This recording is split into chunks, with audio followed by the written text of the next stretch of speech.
Okay, great. So yeah, very warm welcome everyone to this second poster session. We're recording the session today, so I'll start that in a second. Just to say to keep an eye on the event programme as well, because there are late breaking sessions added at any time. And I'll give you help increase access chronic urinary, it can consequences and then better. And Ebony, a relative people through the main stage, evaluated using an opportunistic sample that was able to recruit 18 that they would recommend to other people. 30 seconds, Roger. Thank you. As you can see from there is a pre and post and for the evaluation, but they said that they would refer it to other. We know already care practitioners, and we know you. Do we have any questions? The resource by antibiotic line link for patients when they attend primary care and the dial code put on their treatment. There's one more question for you.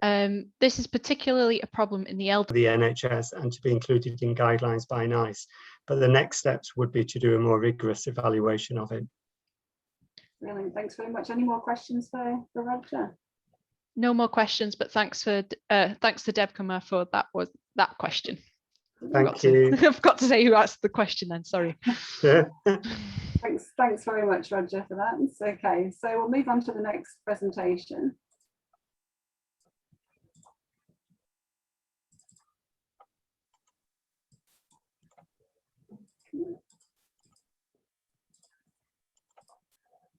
So.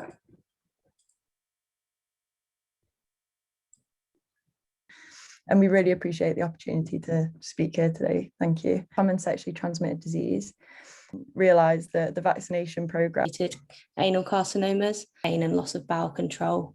An immunogenic response. The other main vaccine is Gardasil, which protects MSM.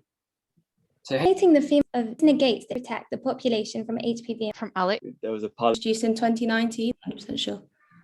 In humans and marvellous at working to tackle infection. The result is that antibiotics are no longer being antibiotic resistance, and one of the most notable campaigns. For my quantitative contribution, I had a particular interest in how changes.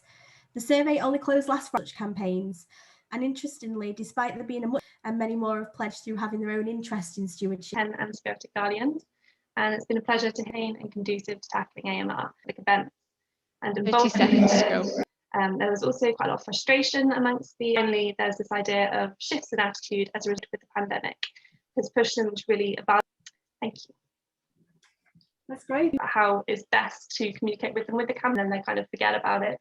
As we know, the surgical site infection are 5% of all a key role in providing these factors. Toward prevention of this surging their patient from this infection or advice for proper practice and how other or which are the associated factors regarding this infection. 30 seconds. Sorry. The results have shown that majority of nurses, 66% have average knowledge and good practice. 49% regarding the prevention of surgical site infection. We have concluded that different factors, sex of participant, work experience, age, educational level, training, and the prevention guidelines are significantly associated with their nurses' knowledge and practice. And we have also found statistically difference between knowledge and practice of nursing. In my poster presentation, I've also showed the figures about the distribution of nurses' knowledge and practice. And this research study, I have concluded that nurses have a good practice level of infection control, but knowledge was found at level of average. I recommend of prevention is very important for the nurse on my research study. Thank you. Sorry, among nurses. Yeah. Yes, we have found. I have found different barriers. For example, nurses they have no, how I can say, they cannot upload to applying in practice this knowledge and also. Thank you. Okay, great. Thank you very much. Thank you. Thank you. Okay, so now. In 2019, I carried this out in Peter Simmons' lab, sensitivity and specificity of PCR assays for enteroviruses, which were used by other labs in the European Non-Polio Enterovirus Network, or NPEN, so we created highly purified RNA transcripts of the genomes of 5 selected enterovirus species that often cause infection. And our findings are published in 2020. And the enteroviruses in general, they're a very common genus of viruses and cause a wide range of symptoms. Many are asymptomatic, but they can cause mild gastrointestinal or co-dissolvable bottles to reduce bias at 2 concentrations to the NPEN labs. And they then use PCR of enterovirus and type, i.e. find what particular strain of enterovirus is present in each sample. They also use commercial kits versus their own. Overall, we found that the assays were quite good at detecting or screening for enterovirus presence, but they were less specific in typing which type of enterovirus was present. We also had labs within NPEN now have these molecular standards. And from a public health perspective, I think the experiences of the last 18 months show the importance of being able to quickly and accurately identify viral outbreaks.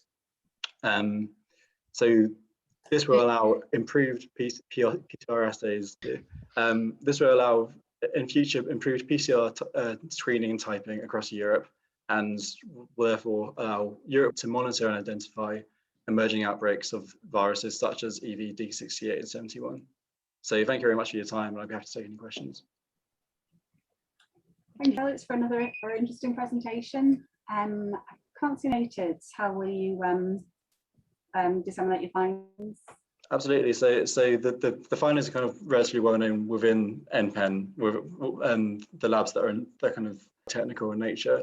So I think perhaps a kind of broader public awareness campaign about enteroviruses and about other. Definitely, yes.